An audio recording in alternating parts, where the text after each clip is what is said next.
व्याख्यामुद्रां करसरसुजैः पुस्तकं शङ्खचक्रे विप्रद्युम्नस्फटिकरुचिरे पुण्डरीके निषण्णः अम्लानश्रीरमृतविशतैरंशभिप्लावयननामाविर्भूयादनगमहिमा मानसे वागधीशः नमस्ते प्राणेश प्रणतविभवायावनिमगाः नमस्वामिन् रामप्रियतम नमन् गुरुगुण नमस्तुभ्यं भीमप्रवरतम कृष्णेष्ट भगवन् नमः श्रीमन्मध्वप्रदिश सुदृशन्नो जय जय श्रीगुरुभ्यो नमः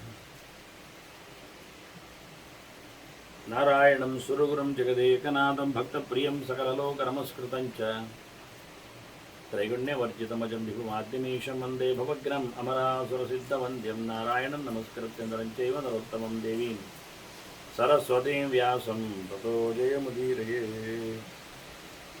ವೇದವ್ಯಾಸರ ಮಹಾಭಾರತದ ಚಿಂತಕರಿಗೆ ವಂದನೆಗಳು. ಶಾಂತಿ ಪರ್ವದ 318ನೆಯ ಪ್ರವಚನ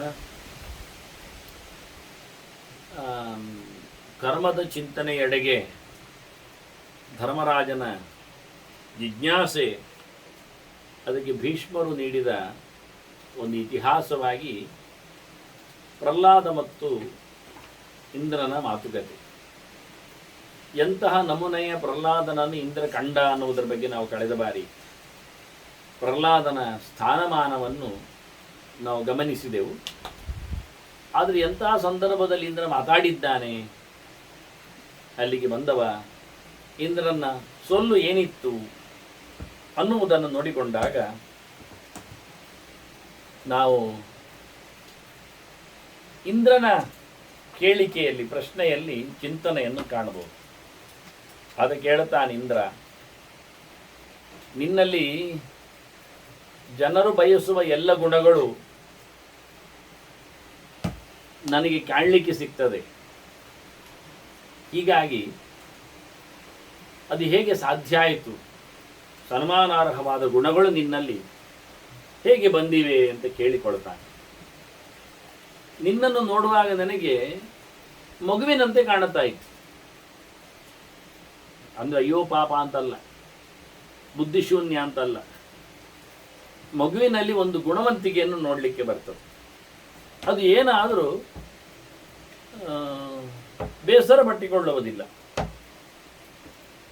ಎಂಥದ್ದಕ್ಕೂ ಅದಕ್ಕೆ ಮಾನಾಪಮಾನಯೋಸ್ತುಲ್ಯ ಅಂತ ಹೇಳಿದ ಹಾಗೆ, ಅದಕ್ಕೆ ಯಾರಾದರೂ ಬೈದರು, ಆ ಬೈಗುಳಲ್ಲಿ ಇರತಕ್ಕಂತಹ ಒಂದು ಭಾರ ಅದಕ್ಕೆ ಅರ್ಥ ಆಗುವುದಿಲ್ಲ. ಅಷ್ಟೇ ಅಲ್ಲದೆ ಅದನ್ನು ಹೊಗಳಿದ್ರು ಅದರಲ್ಲಿ ಇರತಕ್ಕಂಥ ಒಂದು ಗತ್ತು ಅದಕ್ಕೆ ಗೊತ್ತಿಲ್ಲ. ಹೀಗಾಗಿ ಎಲ್ಲದಕ್ಕೂ ಆಗುತ್ತದೆ. ಹಾಗೆ ಬುದ್ಧಿಶೂನ್ಯನಾಗಿ ಬಾಲಕನಂತೆ ನೀನು ಅಲ್ಲ, ವಾಸ್ತವವಾಗಿ ನೀನು ಎಂತಾದರೂ ಆರಾಮವಾಗಿದ್ದೀಯಲ್ಲ. ಅದು ಹಿಂದೆ ಹೇಳಿದಲ್ಲ, ತುಲ್ಯನಿಂದ ಸುತಿಂ ಅಂತ ಹೇಳಿಕೊಂಡಾಗೆ. ಹಾಗಾಗಿ ಇಂದ್ರನಿಗೆ ಭಾರಿ ಚೋದ್ಯ ಅನಿಸಿ ಅವನು ಹೇಳುತ್ತಾನೆ, ಅಥತೆ ಲಕ್ಷ್ಯತೆ ಬುದ್ಧಿ ಸಮಾ ಬಾಲಜನೈರಿಯ, ನಿನ್ನ ಬುದ್ಧಿ ಮಕ್ಕಳಾಗೆ ಉಂಟು ಮಾರಾಯ. ಆತ್ಮಾನಂ ಮನ್ಯಸೆ, ನೀನು ನಿನ್ನನ್ನೇ ನೀನು ನೋಡಿಕೊಳ್ಳುವುದಾದರೂ ಒಂದು ಲೆಕ್ಕದಲ್ಲಿ ಆತ್ಮಾನಂ ಮನ್ಯಮಾನಸ್ಸನ್ ಶ್ರೇಯ ಕಿಮಿಹ ಮನ್ಯಸೆ, ನಿನಗೇನು ಒಳಿತು ಅಂತ ನೋಡ್ತಿ. ಮಗುವಿಗೆ ತನ್ನ ಒಳಿತಿನ ಬಗ್ಗೆ ಯೋಚನೆ ಇಲ್ಲ, ಏನು ಮಾಡಲಿಕ್ಕೆ ಅದು ಸಿದ್ಧ ಇರ್ತದೆ. ಹಾಗಾಗಿ ನೀನು ಹೇಗೆ ಶ್ರೇಯಸ್ಸಿನಿಂದ, ಮಕ್ಕಳಲ್ಲಿ ಹಾಗೆ, ಇವನಲ್ಲಿ ಆಗಲ್ಲ. ಹಾಗಾಗಿ ನೀನು ಇದರಿಂದ ಈ ರೀತಿಯಲ್ಲಿ ಇರಲು ಅತ್ಯಂತ ಎತ್ತರತನವನ್ನು ಪಡೆಯುವಾಗ ನಿನ್ನ ಯೋಚನೆಗಳು ಹೇಗಿವೆ ಅನ್ನೋದು ನನಗೆ ಬೇಕು ಅಂತ ಕೇಳ್ತಾನೆ. ಯಾಕೆ ಅಂತ ಪ್ರಸಂಗ ಏನಾಯ್ತು ಕೇಳಿದರೆ, ನೋಡು ನೀನು ಹೇಗಿದ್ದಿಂದ ಶ್ರೀಯಾ ವಿಹೀನಃ, ನೀನು ಸಂಪತ್ತನ್ನೆಲ್ಲ ಕಳ್ಕೊಂಡಿ, ರಾಜ್ಯಭಾರ ಎಲ್ಲ ಇಲ್ಲ. ಯಾಕೆ ಕೇಳಿದರೆ, ನಮ್ಮ ವಶನಾಗಿದ್ದಿ ನೀನು, ದೈತ್ಯರೆಲ್ಲ ನಾವು ಅವರನ್ನು ಮೆಟ್ಟಿದ್ದೇವೆ. ಆದ್ದರಿಂದ ದಿಶತಾಂ ವಶಮಾಗತಃ, ದೈತ್ಯರ ವಶ ಆದ ತಕ್ಷಣ ನಿಮ್ಮನ್ನೇನು ಮಾಡಿದ್ದೇವೆ ನಾವು ಕೇಳಿದರೆ, ನಿಮಗೆಲ್ಲ ಅಧಿಕಾರದಿಂದ ನಿಮ್ಮನ್ನು ದೂರ ಮಾಡಿದ್ದೇವೆ. ಚ್ಯುತಃ ಸ್ಥಾನಾತ್, ಯಾವುದೇ ಅಧಿಕಾರಗಳಿಲ್ಲ, ಯಾರು ಗೌರವ ಕೊಡುವಂತೆ ಇಲ್ಲ. ಇಷ್ಟು ಮಾಡದೆ ನಾವು ಬದ್ಧ ಪಾಶೈ ಕಟ್ಟಿ ಹಾಕಿಬಿಟ್ಟಿದ್ದೇವೆ ನಿಮ್ಮನ್ನು. ನೋಡಿ, ದಂಡನೆ ಬೇರೆ ಸಿಕ್ಕಿತು. ಬದ್ಧ ಪಾಶೈ ಚ್ಯುತಃ ಸ್ಥಾನಾತ್ ದ್ವಿಷತಾಂ ವಶಮಾಗತಃ ಶ್ರಿಯ ವಿಹೀನ ಪ್ರಹ್ಲಾದ. ಈ ನೀನು 4 ಪ್ರಕಾರದಿಂದ 4 ಕಡೆಯಿಂದಲೂ ನಿನಗೆ ದಿಗ್ಬಂಧನ, ಸೋಲು, ನಾಚಿಕೆ, ಅವಮಾನ, ನೋವು, ಸಂಕಟ ಎಲ್ಲವೂ. ಹಾಗಿರುವಾಗ ಶೋಚಿತವ್ಯೇನ ಶೋಚಸಿ, ಅಳಬೇಕಾದಲ್ಲಿ ದುಃಖ ಪಡಬೇಕಾದಲ್ಲಿ ನೀನು ಹಾಗೆ ಕಾಣ್ತಾ ಇಲ್ಲಲ್ಲ, ಗಮ್ಮತ್ತಲ್ಲಿದ್ದಿ ಅಂತ. ಪ್ರಜ್ಞಾಲಾಭೇನ ದೈತೇಯ ಉತಾಹೋ ಧೃತಿಮತ್ತಯ. ಇದು ಹೇಗೆ ಸಾಧ್ಯ ಆಯಿತು? ಇದು ದೇವರ ದಯೆಯ, ಭಗವಂತನ ಮೇಲಿನ ಎಚ್ಚರದಿಂದಲ, ಅರಿವಿನ ಮೂಟೆಯೇ, ಜ್ಞಾನದ ಹಂತವೋ ಇದು, ಅಥವಾ ನಿನಗಿರತಕ್ಕಂಥ ಒಂದು ಹುಚ್ಚು ಧೈರ್ಯವ? ಅದು ಗಟ್ಟಿಗೆ ಕೆಲವೊಮ್ಮೆ ಹೊಡೆಯುವಾಗಲೂ ಸೀದಾ ಅನ್ಯಾಯ ಕಳ್ಳತನ ಮಾಡಿರ್ತಾನೆ, ಶಿಕ್ಷೆಯನ್ನು ಅನುಭವಿಸುವ ತುಟಿ ಕಚ್ಚಿಕೊಂಡು ಗಟ್ಟಿಯಾಗಿ ಪೆಟ್ಟು ಮಾಡುವಂಥ ಪ್ರೇರಣೆ ಹಾಕುವುದನ್ನು ದಂಡನೆಯನ್ನು ತಿಂತಾರೆ. ಅದು ಹೇಗೆ ಸಾಧ್ಯ ಆಯಿತು ಅಂತ. ಅದೊಂದು ರೀತಿಯ ಹುಚ್ಚು ಧೈರ್ಯ, ಸಾಹಸ. ಅದರಂತೆ ನಿನಗೆ ಭಾರಿ ಬುದ್ಧಿಯಲ್ಲಿ ಭಾರಿ ಗಟ್ಟಿತನವ, ಅಥವಾ ದೇವರ ದಯೆ ಜಾಸ್ತಿಯಾ? ಭಗವದಿಚ್ಛರದಿಂದ ಹೀಗೆ ನೀನು ಅದನ್ನು ಓವರ್ಕಮ್ ಮಾಡಿದೀಯಾ, ಅಥವಾ ನೀನೇ ಅದನ್ನು ಪ್ರಯತ್ನಪೂರ್ವಕವಾಗಿ ನಿನ್ನ ವಿಶೇಷವಾದಂತಹ ಒಂದು ರಕ್ಕಸರಿಗೆ ಕೆಟ್ಟವರಿಗೆಲ್ಲ ಭಯಂಕರ ಒಂದು ಸಾಹಸ ಇರ್ತದೆ, ಆ ರೀತಿಯ ಕಥೆಯ ಅಂತ ಕೇಳಿ. ಯಾಕೆಂದರೆ ಧೈರ್ಯದಲ್ಲಿ ಬಹಳ ಬಗೆ ಉಂಟಲ್ಲ. ಧೃತಿಸ್ಸ ಪಾರ್ಥ ತಾಮಸಿ ತಾಮಸಿ ಅಂತ ಕೃಷ್ಣ 3ನೇ ಬಗೆಯ ಧೃತಿಯನ್ನು ತೋರಿಸಿಕೊಡುತ್ತಾನೆ. ಹೇಳಿದ ಅದಕ್ಕೆ ಪ್ರಹ್ಲಾದ ಹೇಳುತ್ತಾನೆ ಬಹಳ ಚಂದವಾಗಿ. ಪ್ರಹ್ಲಾದನ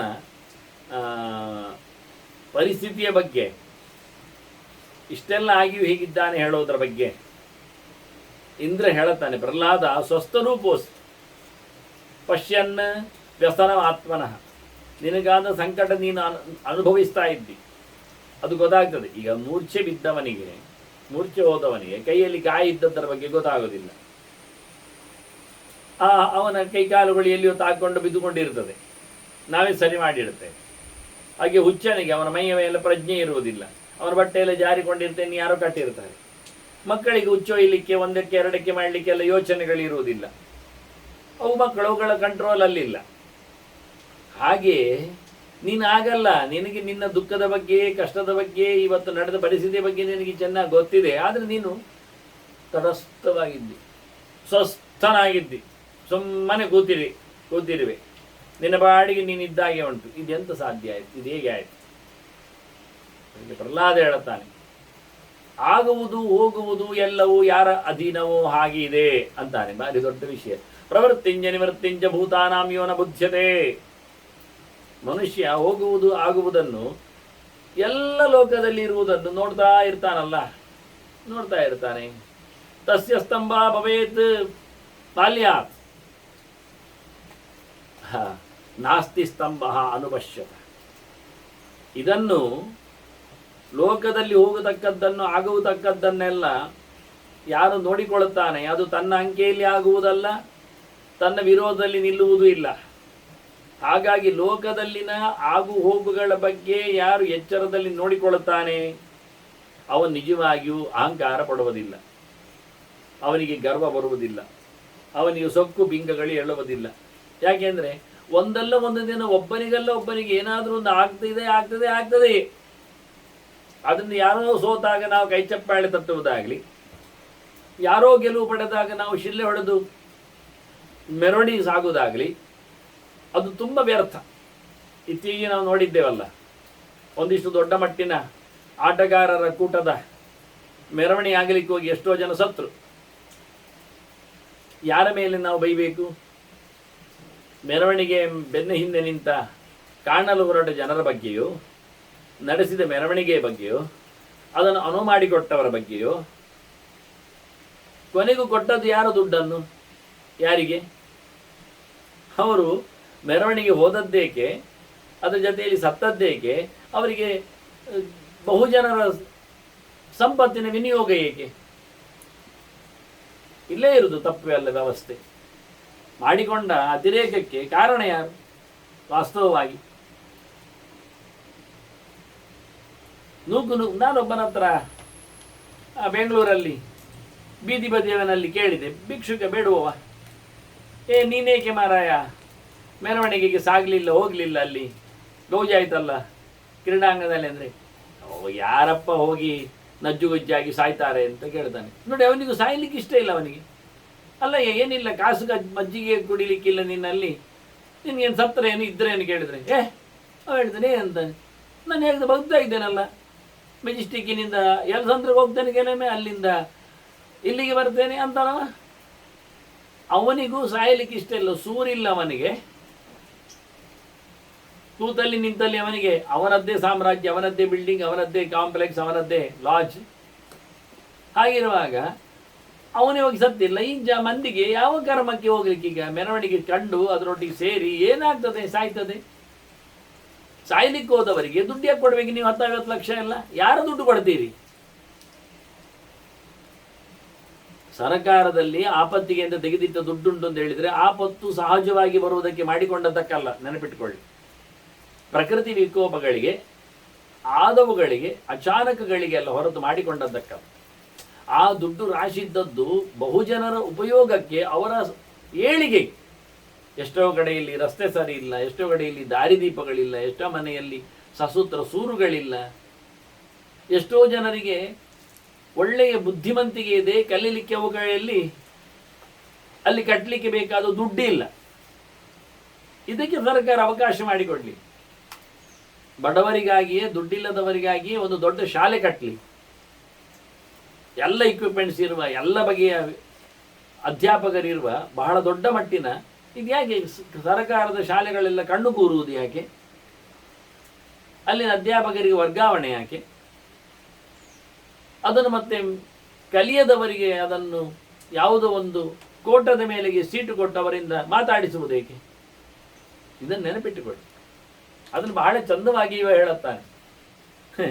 ಏತಕ್ಕೆ ನಾನು ಪರಿತಪಿಸಬೇಕು? ಆಗು ಹೋಗುಗಳನ್ನು ನಾನು ತಟಸ್ಥನಾಗಿ ನೋಡಿಕೊಂಡಾಗ, ಅದರ ಬೆನ್ನ ಹಿಂದೆ ನನ್ನ ಏನು ನಡೆಯುವುದಿಲ್ಲ ಅಂತ ತಿಳಿದಿದ್ದಾಗ ನಾನೇಕೆ ಅಳಲಿ, ನಾನೇಕೆ ಮೆರೆಯಲಿ ಅಂತಾನೆ. ಗಹನಂ ಸರ್ವಭೂತಾನಾಂ ಧ್ಯೇಯಂ ನಿತ್ಯಂ ಸನಾತನಂ. ಯಾವತ್ತೂ ದೇವರನ್ನು ನೆನೆಯಬೇಕು, ಎಲ್ಲವೂ ನಡೆಸುವುದು ಅವನೇ ಎನ್ನತಕ್ಕಂಥ ಎಚ್ಚರ ಗಡ್ದಾಗಿರಬೇಕು. ಎಲ್ಲಿದ್ದಾನೆ ನಿಮ್ಮ ದೇವರು? ಎಲ್ಲಿದ್ದಾನೆ ಕೇಳಿದೆ. ಸರ್ವಭೂತಾನಾಂ ಗಹನಂ ಅಂತಾನೆ, ಎಲ್ಲ ಭೂತಗಳ ಒಳಗೂ ಇದ್ದಾನೆ, ಅತಿಗುಹ್ಯನಾಗಿದ್ದಾನೆ. ಅದನ್ನು ಕೆಲವರು ಹೇಳಲಿಕ್ಕೆ ಬರುವುದಿಲ್ಲ. ಅತಿಗುಹ್ಯತಮಂ ಶಾಸ್ತ್ರಂ ಇತಿಗುಹ್ಯತಮಂ ಅಂತಾರೆ. ಇದು ಪಾರಾಯಣದ ಕತೆ ನಮ್ಮದು, ಗೀತಾ ಪಾರಾಯಣ. ಇತಿಗುಹ್ಯತಮಂ, ಗುಹ್ಯ ಹೇಳಂದು ಹಕಾರೋತ್ತರ ಯಕಾರವನ್ನು ಹೇಳಲಿಕ್ಕೆ ಬಾರದ, ಉಚ್ಚಾರಣೆಯಲ್ಲೇ ಎಡವುವ ನಮಗೆ ಗುಟ್ಟಾಗಿರತಕ್ಕಂಥ, ಗುಹ್ಯನಾಗಿರತಕ್ಕಂಥ ಭಗವಂತನ ಎಚ್ಚರ ಆಗುವುದಿಲ್ಲ. ಎಲ್ಲರೊಳಗೆ ಅತ್ಯಂತ, ಎಲ್ಲ ವಿಷಯಗಳಲ್ಲಿಯೂ ಅತ್ಯಂತ ಗಹನವಾದ ವಿಷಯ. ಗಹನ ಕರ್ಮಣೋಗತಿ ಎಂದು ಕೃಷ್ಣ ಹೇಳ್ತಾನೆ. ಇಲ್ಲಿಯೂ ಪ್ರಹ್ಲಾದ ಮುಂದೆ ಮಾತಾಡ್ತಾನೆ ಅದನ್ನು. ಕರ್ಮದ ನಡೆ ಬಹಳ ಕ್ಲಿಷ್ಟ, ಸಂಕೀರ್ಣ ಅಂತ. ಹಾಗಾಗಿ ಎಲ್ಲ ಇಡೀ ಜಗತ್ತಿನಲ್ಲಿ ಅತ್ಯಂತ ಸಂಕೀರ್ಣನಾದವ, ಎಲ್ಲೆಡೆಯೂ ತುಂಬಿ ನಿಂತವ, ಅತ್ಯಂತ ವಿಶಿಷ್ಟನಾಗಿರುವವ, ಅವನು ನಿಜವಾಗಿ ನಮ್ಮಿಂದ ತಿಳಿಯಬೇಕಾದವ, ನಮ್ಮಿಂದ ಯಾವತ್ತು ನೆನೆಯಬೇಕಾದವ. ಪ್ರತಿನಿತ್ಯ ಪ್ರತಿ ಕ್ಷಣದಲ್ಲಿ ಎಲ್ಲ ಆಗು ಹೋಗುಗಳಲ್ಲಿ ಭಗವಂತನ ವಿಶೇಷವಾದಂತಹ ಪಾರುಪತ್ಯವನ್ನು ಅವನು ಸಕಲ ಶಾಸ್ತ್ರಗಳಲ್ಲಿ ಹೀಗೆ ಅಂತ ಹೇಳಲ್ಪಟ್ಟಿದ್ದಾನೆ. ಅವನನ್ನು ಎಲ್ಲರೂ ಅವನ ಸಂಪೂರ್ಣವಾದ ಕರ್ತೃತ್ವ ಶಕ್ತಿಗೆ ಮಣಿದು ಮಾತಾಡಿಸಿದ್ದಾರೆ. ಅಂತಹ ಅತ್ಯಂತ ಪುರಾತನನಾದ ಹಳೆಯನಾದ ದೇವರನ್ನು, ನಾರಾಯಣನನ್ನು ಚೆನ್ನಾಗಿ ಚಿಂತನೆ ಮಾಡಬೇಕು.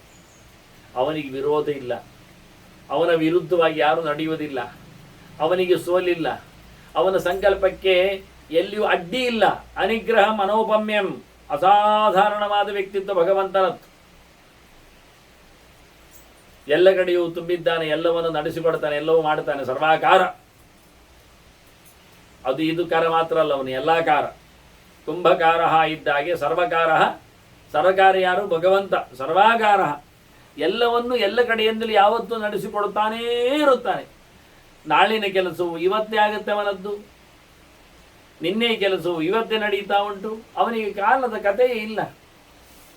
ಆ ರೀತಿಯಾಗಿರುವವನವನು ಅವನು ಮೇಲಕ್ಕೆ ಮೇಲೆ ಪರಾತ್ಮನ. ನೀವು ಯಾರನ್ನೆಲ್ಲ ದೊಡ್ಡವರು ಅಂತ ಹೇಳಿ ಉಳಿದವರನ್ನೆಲ್ಲ ತಿಳಿಸಿಬಿಡ್ತೀವಿ, ಅವರನ್ನು ಮೀರಿದವ. ಯಾರೆಲ್ಲ ದೊಡ್ಡವರು, ಲೋಕಪಾಲಕರು, ಬ್ರಹ್ಮಾದಿಗಳು, ಮೇಲಿನ ಒಡೆಯವರು, ಕೆಳಗಿನವರೆಯವರು, ಶೇಷಾದಿಗಳಿದ್ದಾರೆ, ಅವರೆಲ್ಲರಿಗಿಂತಲೂ ಆಚೆ ಇದ್ದ. ಅಲ್ಲ, ನೀವು ಬ್ರಹ್ಮಾದಿಗಳು ಅಂತ ಹೇಳುವ ಮೂಲಕ ಶೇಷಾದಿಗಳು ಅಂತ ಇನ್ನೊಂದು 2 ಶಬ್ದ ಹೇಳ್ತಾ ಇದ್ದೀರಲ್ಲ.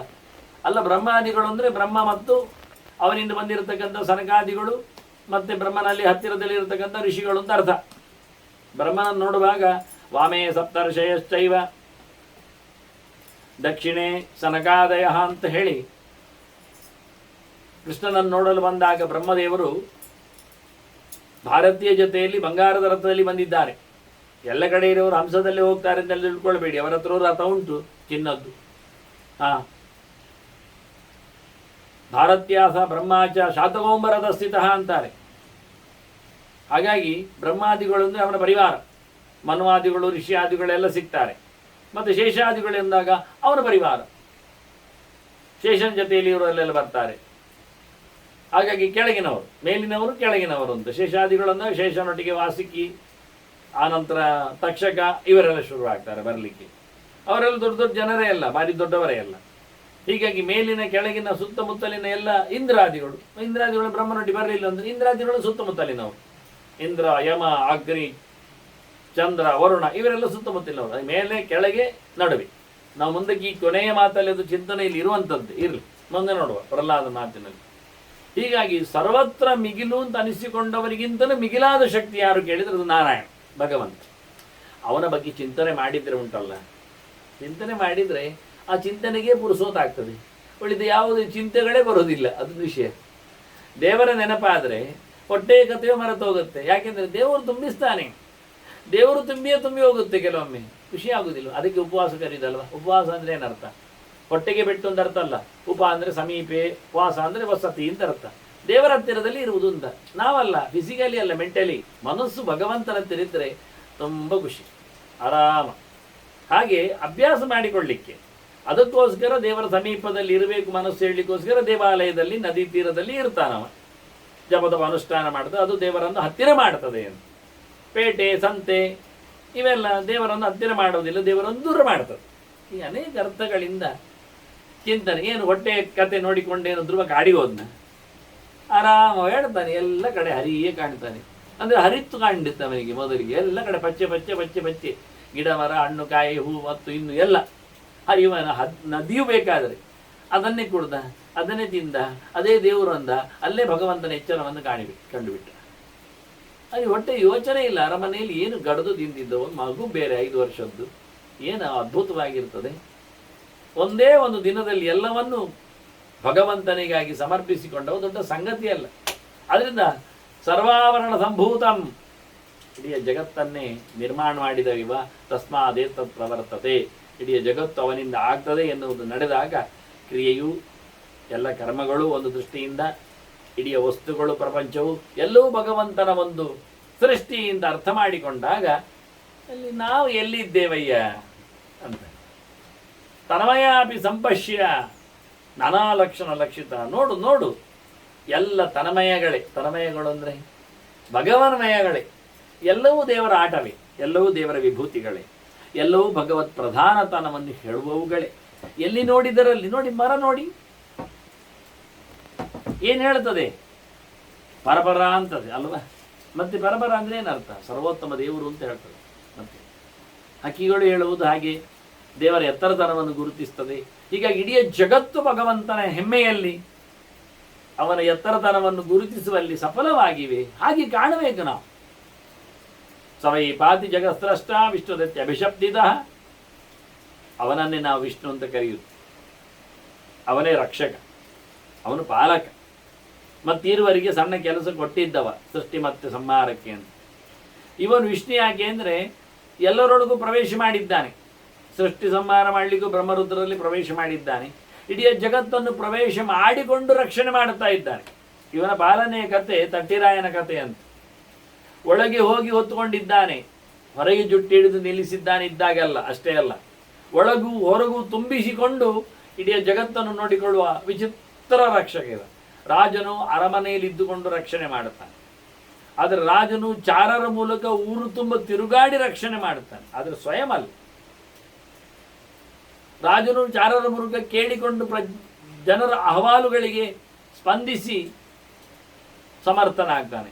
ದೇವರು ಹಾಗಲ್ಲ, ದೇವರು ಖುದ್ದಾಗಿ ತಾನೆ, ದೇವರಿಗೆ ಯಾರ ಚಾರರೂ ಇಲ್ಲ.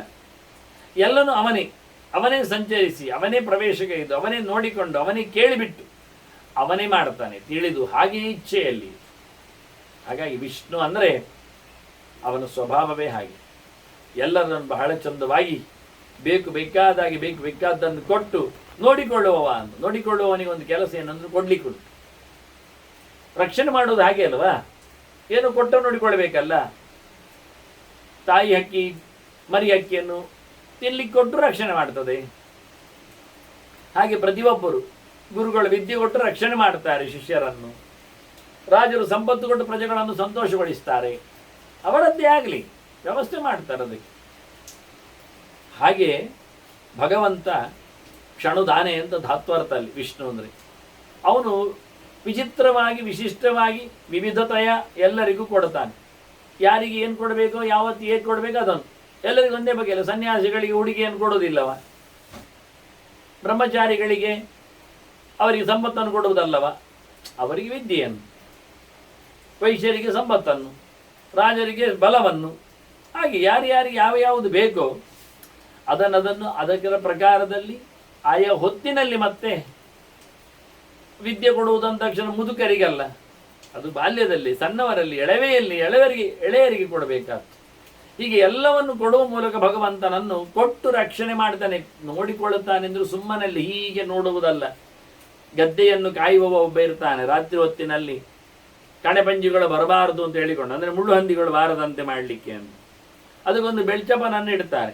ಹಾಗೊಂದೊಮ್ಮೆ ನಮ್ಮ ಜಡಭರತನದು ಇಂಥದ್ದುಂಟು ಆಂಗಿರಸ ಗೋತ್ರದಲ್ಲಿ ಬರುವಾಗ ಅವನು. ಆದರೆ ಅವನಾದರೂ ಜೀವ ಅಲ್ವಾ, ಪ್ರಾಣಿಗಳಿಗೆ ಅವನ ವಾಸನೆ ಬರ್ತದೆ ನೋಡಲಿಕ್ಕೆ ಬಂದರೆ. ಇದು ಹಾಗಲ್ಲ, ಮಡಕೆ ಮಂಡೆಗೆ ಹಾಕಿ ಯಾವುದೋ ಹಳೆಯ ರೈನ್ಕೋಟ್ ಸಿಕ್ಕಿಸಿ ಅದಕ್ಕೆ ಹುಲ್ಲಿನ ಒಂದು ವೇಷ ಕಟ್ಟಿ ಒಬ್ಬನನ್ನು ಬೆದರು ಗೊಂಬೆಯನ್ನು ಮಾಡಿ ಇಡುತ್ತಾರೆ. ಅವನು ಏನಾದರೂ ಉಂಟಾ?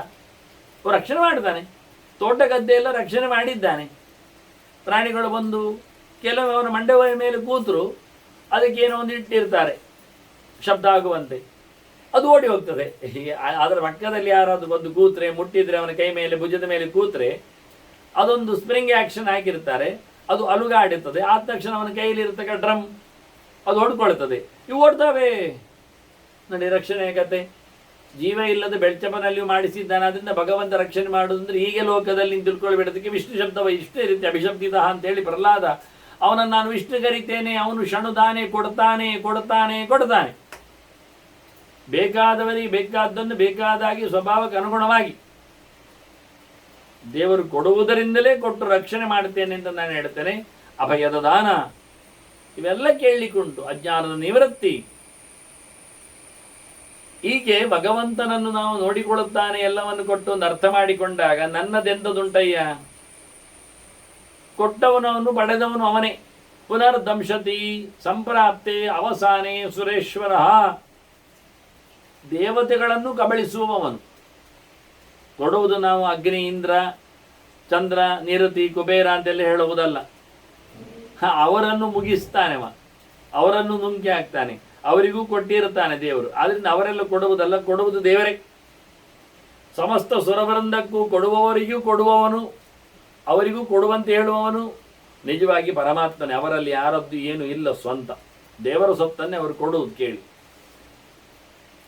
ಹಾಗಾಗಿ ಸಮಸ್ತರ ಒಡೆಯನಾದ ಭಗವಂತ ಒಂದು ಕಡೆಯಲ್ಲಿ ಕಾಲ ಕಳೆದಾಗ ಇಡೀ ಜಗತ್ತನ್ನು ಮತ್ತೆ ಹಾಗೆ ನುಂಗಿ ಹಾಕ್ತಾನೆ. ಸೃಷ್ಟಿ ಮಾಡಿದಂತೆ ಮುಗಿಸಿಬಿಡ್ತಾನೆ. ಅವರ ಸಾಧನೆಯನ್ನು ನಡೆಸಲಿಕ್ಕೆ ಅವಕಾಶ ಮಾಡಿ ಮಧ್ಯದಲ್ಲಿ ಏನು ಬೇಕಾದನ್ನು ಕೊಟ್ಟು ಸಂತೋಷಪಡಿಸ್ತಾನೆ. ಇದು ಭಗವಂತನ ಕ್ರಿಯೆ. ಇರಲು ತೆಗೆಯಲು ದೇವರು ಇರುವಾಗ ನಾನೇನ ಮಾಡಬಲ್ಲೆ ಹೇಳು? ಶಕ್ರನಿಗೆ, ಇಂದ್ರನಿಗೆ, ಪ್ರಹ್ಲಾದ ಸಹಜವಾದ ನಡೆಯನ್ನು, ಆಧ್ಯಾತ್ಮಿಕವಾದ ವಿಷಯವನ್ನು ಅವನ ಮುಂದೆ ಪ್ರಸ್ತಾವ ಮಾಡ್ತಾನೆ. ಸ್ವಭಾವ ಸಂಪ್ರವರ್ತಂತೆ ನಿವರ್ತಂತೆ ತಥೈವ ಚ. ಹೇಗೆ ಉಂಟು ನೋಡು. ಸ್ವಭಾವಾತ್, ಇದು ಸಹಜವಾಗಿ ನಡೀತದೆ. ಬರುವುದು ಹೋಗುವುದು ಎಲ್ಲ, ಹುಟ್ಟು ಸಾವುಗಳು ಎಲ್ಲ, ಈ ಜಗತ್ತಿನ ಎಲ್ಲ ಕಥೆಗಳು ಅದು ತನ್ನಷ್ಟಕ್ಕೆ ಆಗ್ತದೆ, ಹಾಗೆ ಕಾಳ್ತದೆ. ಮತ್ತೊಂದು ಸ್ವಭಾವ ಅಂದರೆ ಅವನದ್ದು ಯೋಗ್ಯತೆಯಂತೆ ಆಗ್ತದೆ. ನನ್ನ ಯೋಗ್ಯತೆಯಂತೆ ನನಗೆ ಈಗ ಬದ್ಧತೆ, ಸಂಪದ್ವಿಹೀನತೆ ಎಲ್ಲ ಇರುಂಟು, ಸರಿ ಆಯಿತು. ಹಾಗಾಗಿ ನನ್ನ ಹಣೆ ಬರದಂತೆ ಯೋಗ್ಯತೆಯಂತೆ ಆಗುವಾಗ ಅದನ್ನು ತಿದ್ದುವುದು ಎಲ್ಲಿ ಬರ್ತದೆ? ಆಗುವುದಿಲ್ಲ. ಕೋಳಿಗೆ ರೆಕ್ಕೆ ಇದೆ, ಆದರೆ ಹಾರುವ ಯೋಗ್ಯತೆ ಕಮ್ಮಿ ಇದೆ ಅಂತ ಹೇಳಿ ಅದು ಮುಗಿಲೆತ್ತರದಲ್ಲಿ ಹಾರಿಕೊಂಡು ಹೋಗುವುದಿಲ್ಲ. ದೊಡ್ಡ ಹಕ್ಕಿ ಹಾರುವುದು ಹೀಗೆ ಸ್ವಾಮಿ ಅಲ್ಲ. ನವಿಲು ಭಾರಿ ದೊಡ್ಡದಿಲ್ವಾ? ಅದು ತಾಳೆ ಮರ ಎತ್ತರಕ್ಕೆ ಹಾರುವುದಿಲ್ವ? ಹಾಗೆ ಕೋಳಿಯಲ್ಲಿ ಹಾರ್ತದೆ. ಅದರ ರೆಕ್ಕೆ ಯೋಗ್ಯತೆ ಅಷ್ಟು. ಹಾಗೆ ಯೋಗ್ಯತೆಯಂತೆ ನಡೆಯುತ್ತದೆ ಅಂದಾಗ ಪ್ರಹ್ಲಾದ ಹೇಳ್ತಾನೆ, ನನ್ನದೇನು ಸಂಕಟ, ನನ್ನ ಯೋಗ್ಯತೆಯನ್ನು ನನಗಾಗಿದೆ, ಇನ್ನೇನು ಸಂಕಟ ಬರಬೇಕು ಕೇಳ್ತಾನೆ. ಇದು ಒಂದರ್ಥ. ಸ್ವಭಾವ ತಂದಾಗ ಸಹಜವಾಗಿ ಆಗುವಂಥದ್ದು. ಮಳೆ ಬರುವುದು ಸಹಜವಾಗಿ, ಆ ಕಾಲದಲ್ಲಿ ಬೆಳೆ ಬೆಳೀತದೆ, ಬಿತ್ತಿದರೆ ಅದು ಸಹಜವಾಗಿ ಆಗಿ ಹೋಗ್ತದೆ. ಹೀಗೆ ಮಣ್ಣು ನೀರುಗಳ ಬೆಳಕುಗಳ ಸಂಯೋಗ ಬಂದಾಗ ಬೀಜ ಎಲ್ಲಿಯೂ ಮೊಳಕೆ ಹೊಡೆಯುತ್ತೆ ಅಂತ ಹೇಳಿಕೊಂಡಂತೆ ಇದೊಂದು ಸ್ವಭಾವವಾದ, ಅದರದ್ದೇ ಆದ ಧರ್ಮದಂತೆ ಅದು ಇರುವಂಥದ್ದು, ಆಗುವಂಥದ್ದು, ಹೋಗುವಂಥದ್ದು ಅಂತ. ಹೌದು, ಭೌತವಾದ.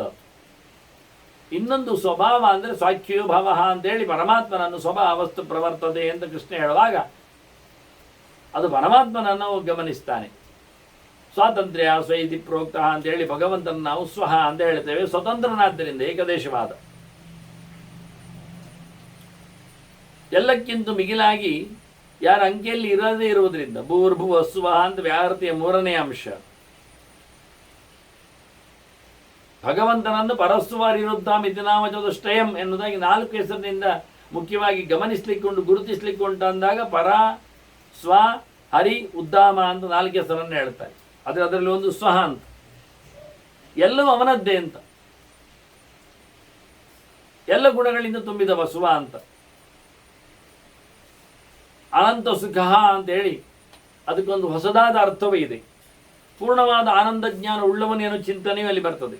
ಜ್ಞಾನಾನಂದ ಸ್ವರೂಪನು ಅಂತ ಸಾರಭೂತನಾದವನು, ಎಲ್ಲದೆಡೆಗೆ ಎಲ್ಲವನ್ನು ಸಹ ತಂದು ಕೊಡುವವನು, ಪ್ರಸೋದಿ ಪ್ರೇರಣೆಯೂ ಮಾಡ್ತಾನೆ, ತಂದು ಕೊಡ್ತಾನೆ. ಹೀಗಾಗಿ ಬಹಳ ವಿಶಿಷ್ಟವಾಗಿ ಈ ಜಗತ್ತು ಪೂರ್ಣವಾಗಿ ಕೆಲಸ ಮಾಡ್ತದೆ ಅಂದರೆ ಅದು ಪೂರ್ಣನ ಕೈಯಲ್ಲಿ ಇದ್ದುಕೊಂಡೆ. ಅಪೂರ್ಣರು ಪೂರ್ಣವನ್ನು ಸಾಧಿಸಲಿಕ್ಕೆ ಬರುವವರಲ್ಲ. ಅರ್ಧಂಬರ್ಧ ಚಿತ್ರಕಲೆಯನ್ನು ಕಲಿತವನು ಚಿತ್ರವನ್ನು ಅರ್ಧಂಬರ್ಧ ಮಾಡ್ತಾನೆ ಹೊರತು ಪರಿಪೂರ್ಣವಾಗಿ ತಂದಿಡುವುದಿಲ್ಲ. ಪರ್ಫೆಕ್ಟ್ನೆಸ್ ಇಲ್ಲ, ಅಲ್ಲಿ ಪೂರ್ಣತೆ ಬರುವುದಿಲ್ಲ. ಹಾಗಾಗಿ ಪೂರ್ಣತೆಯನ್ನು ತಂದುಕೊಡುವವನು ಪೂರ್ಣವಾದ ಕಲೆಯಲ್ಲಿ ಮುಂದುವರಿದವನು. ಅದರಂತೆ ಭಗವಂತ ಮಾತ್ರನೇ ಪೂರ್ಣ, ಪೂರ್ಣಮದಃ ಪೂರ್ಣವಿದಂ. ಇನ್ಯಾರಿಂದಲೂ ಜಗತ್ತಿನ ಪರಿಪೂರ್ಣತೆ ಸಾಧ್ಯ. ಅದರ ಸ್ವಭಾವ ಸಂಪ್ರವರ್ತಂತೆ ನಿವರ್ತಂತೆ ತಥೈವ ಚ. ಸರ್ವೇ ಭಾವಾಃ ತಥಾ ಭಾವಾಃ ಪುರುಷಾರ್ಥೋ ನ ವಿದ್ಯತೆ. ಅದನ್ನೆಲ್ಲ ಇರುವುದು ಹೋಗುವುದೆಲ್ಲ ದೇವರ ಕೈಯಲ್ಲಿ. ಮನುಷ್ಯನ ಕೈವಾಡದಲ್ಲಿ ಏನಿಲ್ಲ. ಮನುಷ್ಯ ಪ್ರಯತ್ನ ಏನು ಮಾಡುವುದಿಲ್ಲ. ಮನುಷ್ಯನ ಬೇಡಿಕೆ ಆಗಲಿ, ಪ್ರಯತ್ನ ಆಗಲಿ, ಅವನ ಯೋಚನೆ ಆಗಲಿ, ದೇವರಿಗೆ ಮನುಷ್ಯರ ಹಂಗೂ ಇಲ್ಲ. ಹಾಗಾಗಿ ಇರುವ ಹೋಗುವ ಎಲ್ಲ ಸಂಗತಿಗಳಲ್ಲಿಯೂ ಭಗವಂತನದ್ದೇ ಪರಿಪೂರ್ಣವಾದ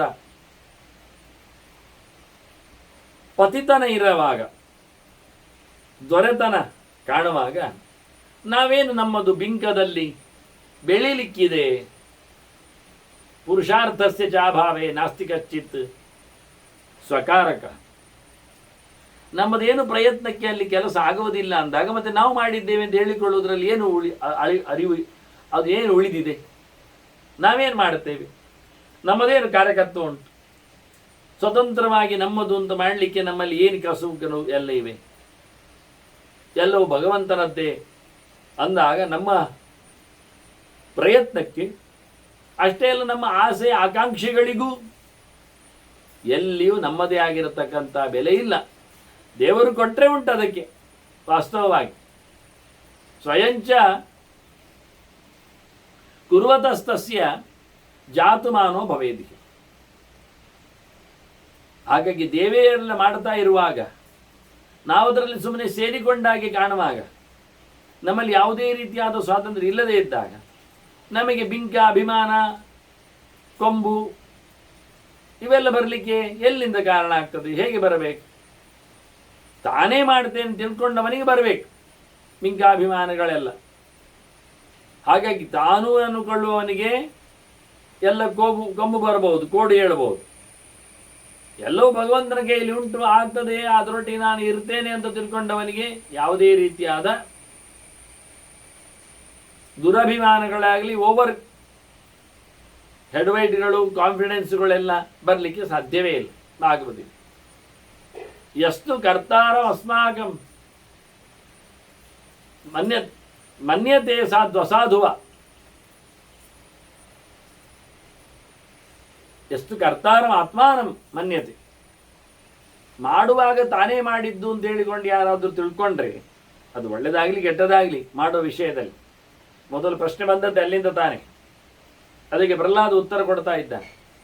ಮಾಡುವುದನ್ನು ಒಳ್ಳೆಯದಾಗಲಿ ಕೆಟ್ಟದಾಗಲಿ ಅದು ತಾನೇ ಮಾಡಿದ್ದು ಅಂತ ತಿಳ್ಕೊಂಡ್ರೆ ಅವನ ತಲೆ ಸ್ವಲ್ಪ ಸರಿ ಇಲ್ಲ ಅಂತ ಅರ್ಥ. ತಸ್ಯ ದೋಷವತಿ ಪ್ರಜ್ಞಾ. ವಾಸ್ತವವಾಗಿ ಅವನಿಗೆ ವಾಸ್ತವಾಂಶ ಗೊತ್ತಿಲ್ಲ. ತತ್ವಜ್ಞೇತಿ. ತತ್ವಜ್ಞಾನ ಅಂದ್ರೆ ಏನು? ತತ್ ಅದರ ಅರಿವು. ಅದು ಯಾರದು ಅಂದರೆ ತತ್ ಅಂದರೆ ಭಗವಂತ. ಹಿ ಕ್ಯಾಪಿಟಲ್ ಎಚ್ ಹಾಕಿ ಬರೆದ್ರೆ ಅವನು ಅಂತ ದೇವರು ಅಂತ ಅರ್ಥ.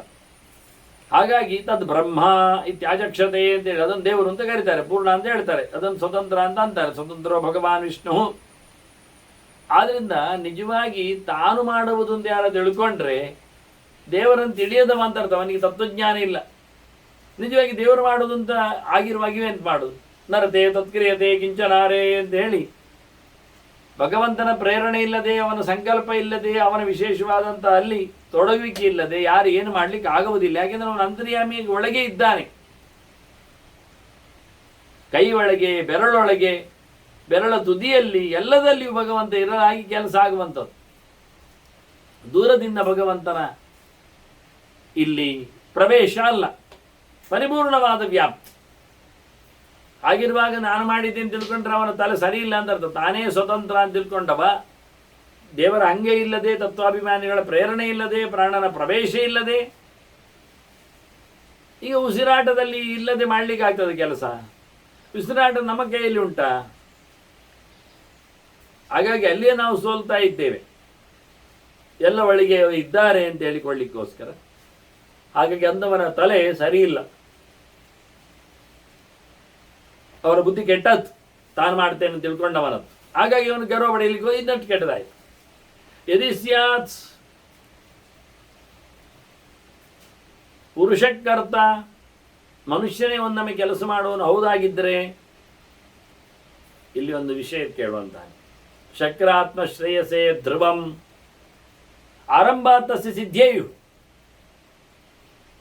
ಅವನು ಮಾಡಿದ್ದೆಲ್ಲ ಸಫಲ ಆಗ್ತಿತ್ತು. ಅವನು ಶುರು ಮಾಡಿದ್ದು ನಿಲ್ಲಿಸ್ಲಿಕ್ಕೆ ಅಲ್ಲಲ್ಲ. ಮನುಷ್ಯನೇ ಇಲ್ಲಿ ಮಾಡಿ ಬೆನಿಫಿಟ್ ಪಡೆಯುವುದಾಗಿದ್ದರೆ, ಅವನೇ ಕರ್ತನಾಗಿದ್ದರೆ ಅವನ ಮಧ್ಯೆಯಲ್ಲಿ ಕೈ ಬಿಡಿದೆ ಯಾಕೆ ಕೆಲಸಗಳನ್ನು? ಆಗದೇ ಇದ್ದದ್ದಕ್ಕಲ್ಲ, ಅವನೇ ಮಾಡುವುದಾದ್ರೆ ಆಗದೇ ಇರುವುದು ಅಂದ್ರೇನು? ಹಾಗಾಗಿ ಪ್ರತಿಯೊಬ್ಬರದ್ದು ಮಾಡಿದ್ದೆಲ್ಲ ಸಿದ್ಧಿಯನ್ನೇ ಕೊಡ್ತಿತ್ತು, ಸಫಲವೇ ಆಗ್ತಿತ್ತು. ಅದರ ಲೋಕದಲ್ಲಿ ಕಾಣ್ತದ ಹಾಗೆ. ನದು ಜಾತು ಪರಾಭವೇತ್.